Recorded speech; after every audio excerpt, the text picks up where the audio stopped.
yung salamin. Yes, baby! Consejo Londo Official.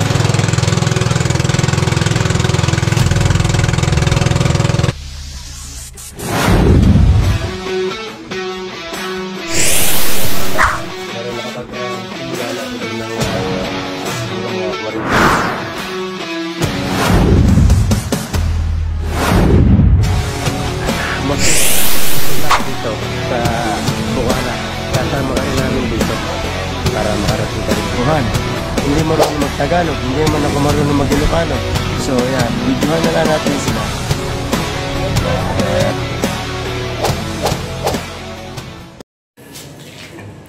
Right mga kausi, yan, nandito na yung panglagay na bintana. Oh. Yan na. At inintay ko na lang yung magkakabit dahil nag-text sa akin na kakabit nila ito ngayon. Kaya ako'y nandito ulit at yan. Hanggang ngayon ay wala pa. Kaya na mga kausi, waiting lang ako dito sa magkakabit ng bintana at nag-chat sa akin na babalik. Problema, may isang oras na. Hanggang ngayon wala pa. Kaya na mga kausi, nandito na yung magkakabit ng bintana. Yan o. At sinisimulan na nila.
Yan, sinisimula na yung pagkakabit ng bintana. Bali, itong dalawang ito. Yan, at saka tatlo sa bali. Isa, dalawa, tatlo. Apat sa taas.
Yung ginagrinder yung nakasipot na bakal.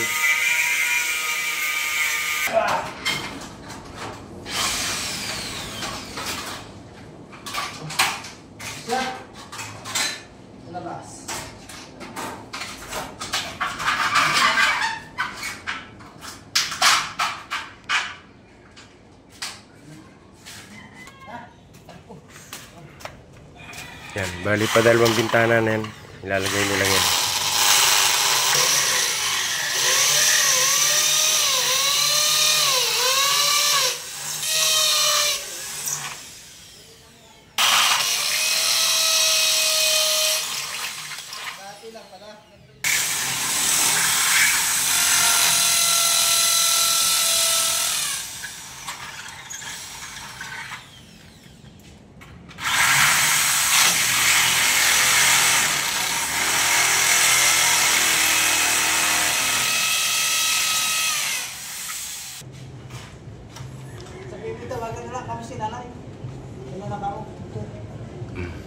Panoorin nyo na lang ang video. Ginawa namin siya,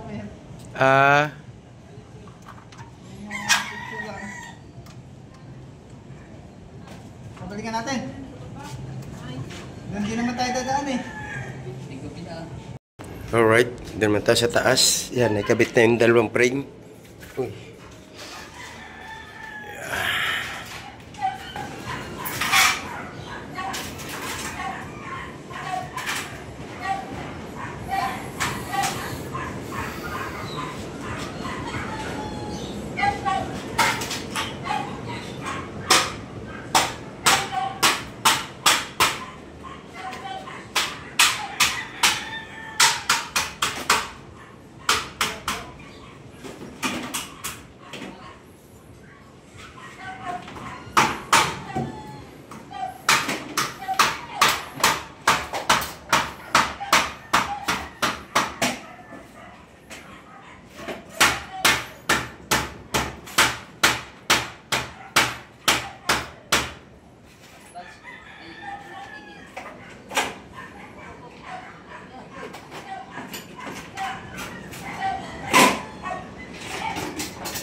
So, kinakabit na yung dito naman sa taas, sa mga kwarto. Yan, sinisimula na yung isa. Bali, yan eh. Bali, isa, dalawa, tatlo. Yan, tatlo lang yung bintana dito sa taas. So, bali, 5 piraso yung ikakabit nilang yan. Yan.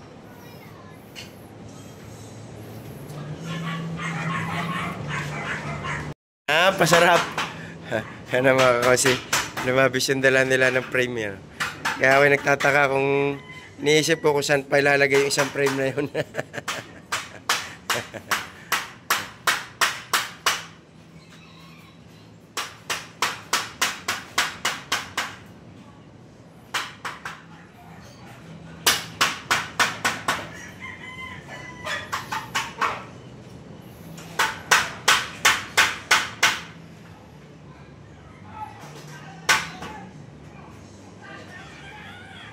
Yan na. Diba? Iba-vlog na yun daw.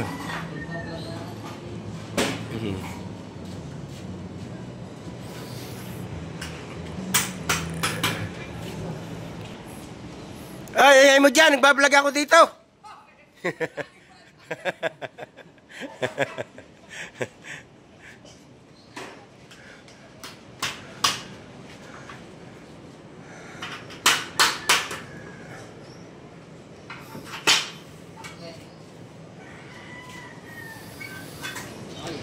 Yun o, bilis o. Ikabit na agad yung isa.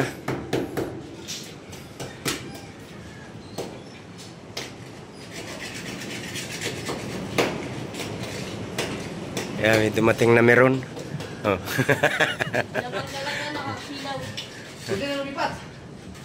Hakotin ko na dito yung mga gamit din na ilalagay para dyan sila matutulog. Saan dito? Dyan sa maluang na yan. Akala ko ba kinabit na sa namin? Ha? Akala ko kinabit na. Hindi, puro frame pa lang kinakabit nila. Isang buwan ulit yan bago bumalik. Yes, yes.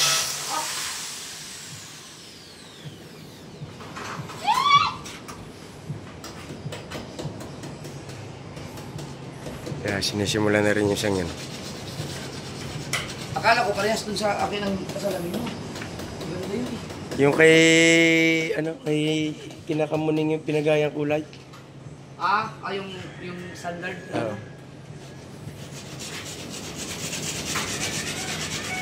Pala si Jesse. Yung sa akin, nakasumpat nila nila yun.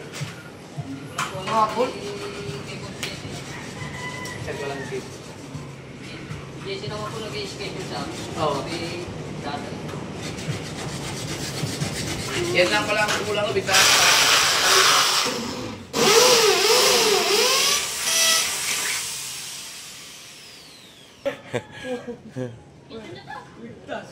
Kuya, oo.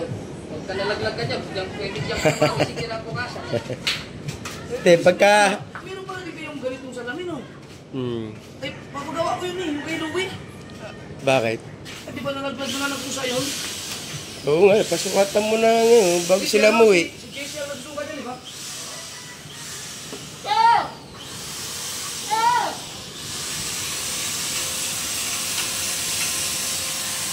Hinako na yata kayo. Hinako na yata kayo. Kami ng shower, sa barangay.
Pilit ba? Anak tayo. Isa.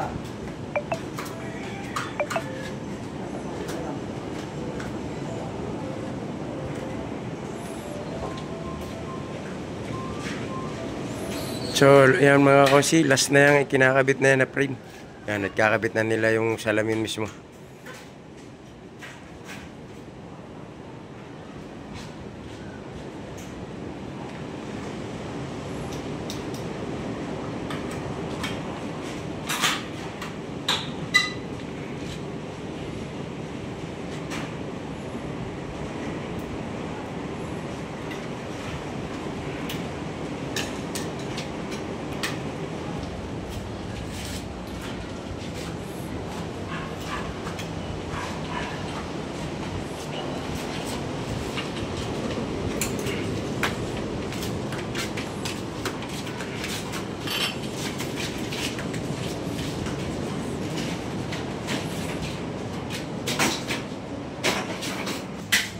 May 150. Lampas sa standard. Hmm. Maganda yun eh, parang pinaka-design yun eh. Ano?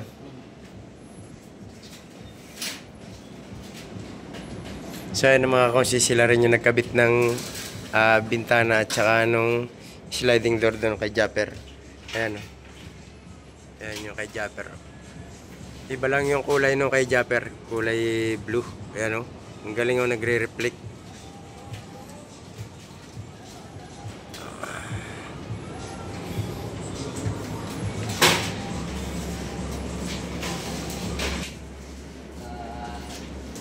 Pero paggabi at mas maliwanag yung ilaw, nasa loob, kita ko. Kita rin pagkagabi.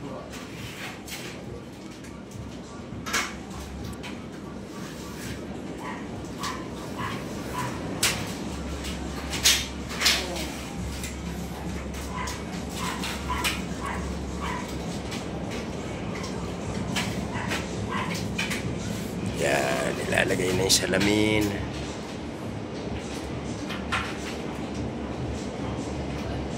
Alis ko na.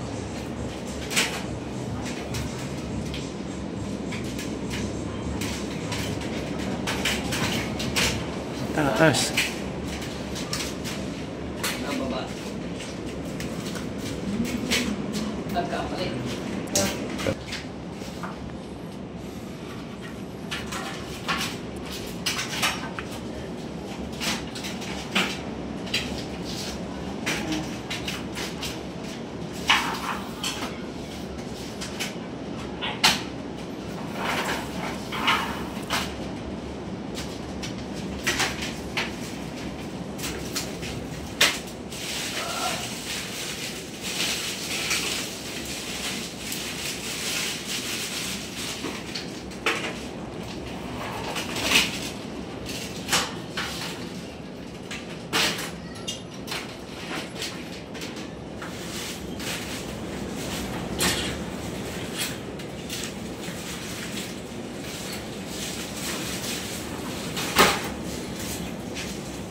Yun. Nakabit na.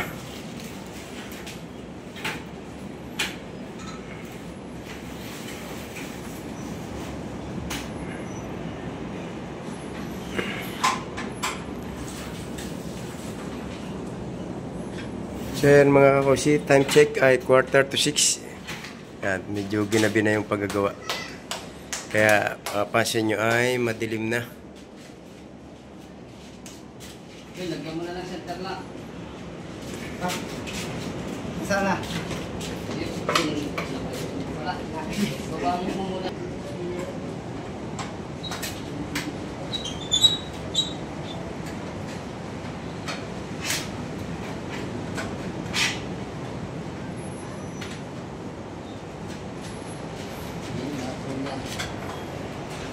Overtime na kayo.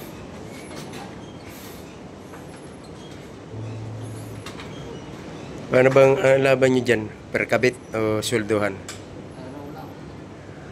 Araw. Di overtime na to.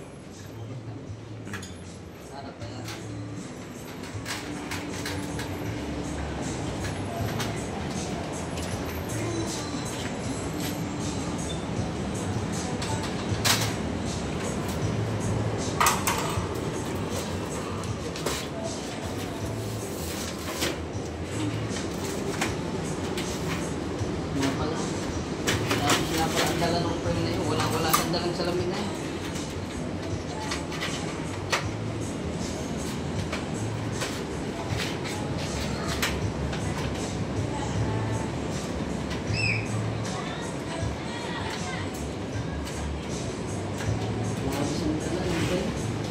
Walang dalang salamin.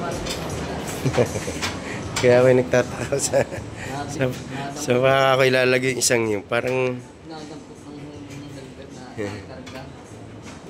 Nakalit ka sa akin.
Slide na.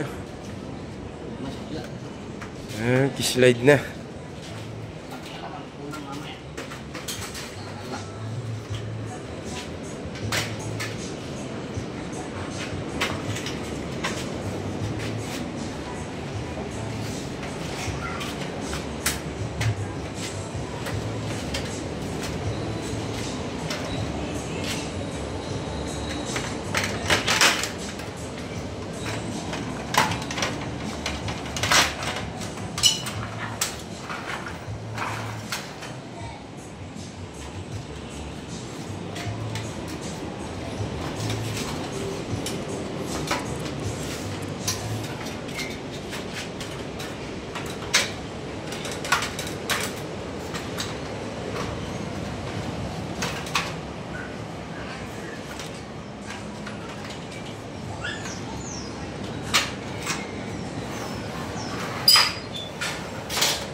Alright. 2-0. Pa, Isang pa ko na. hindi ko nga matanong ito. Ano ba yung plastic mo? Doon tayo sa baba.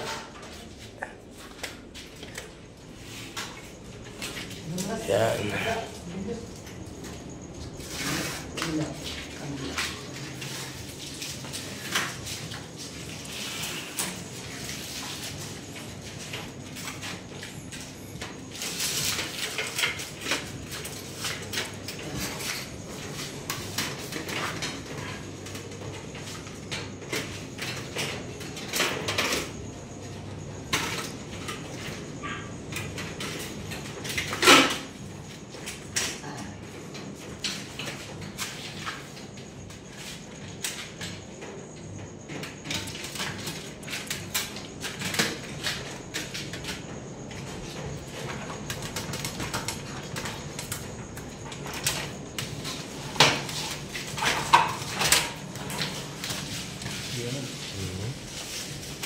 Sumute din.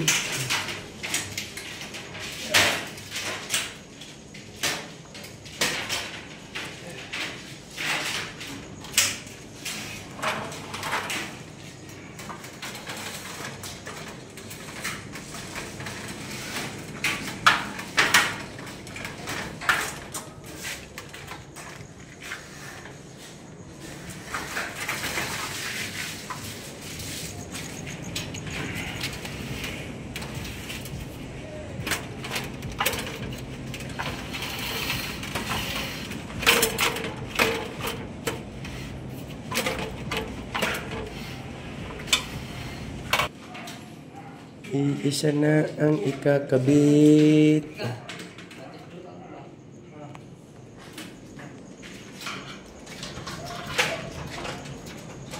Yes! May dalawang plastic.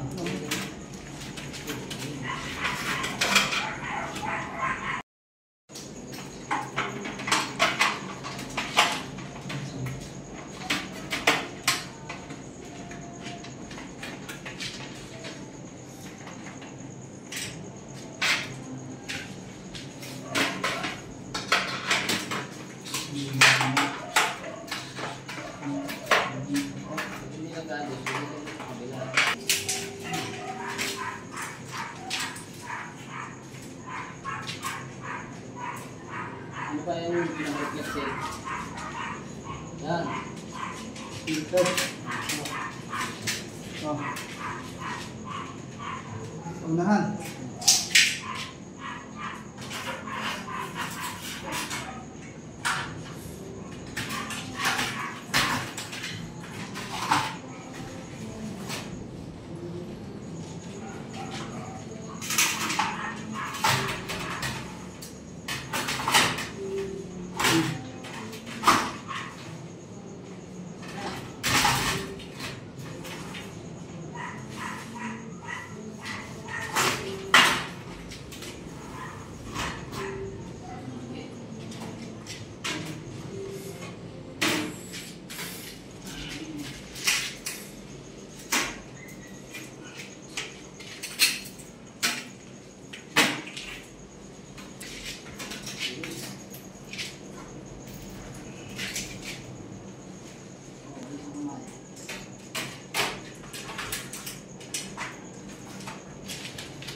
Yun.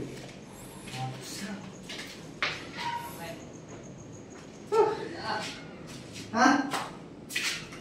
Dapat tayo ngayon sa... Alright, kumpleto na yung ilaw. Kumpleto na yung ano, bintana.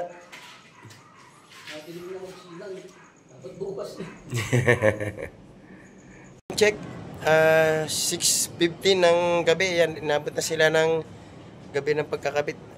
Yan, at kumpleto na yung bintana. Yan na, nakikabit na nila.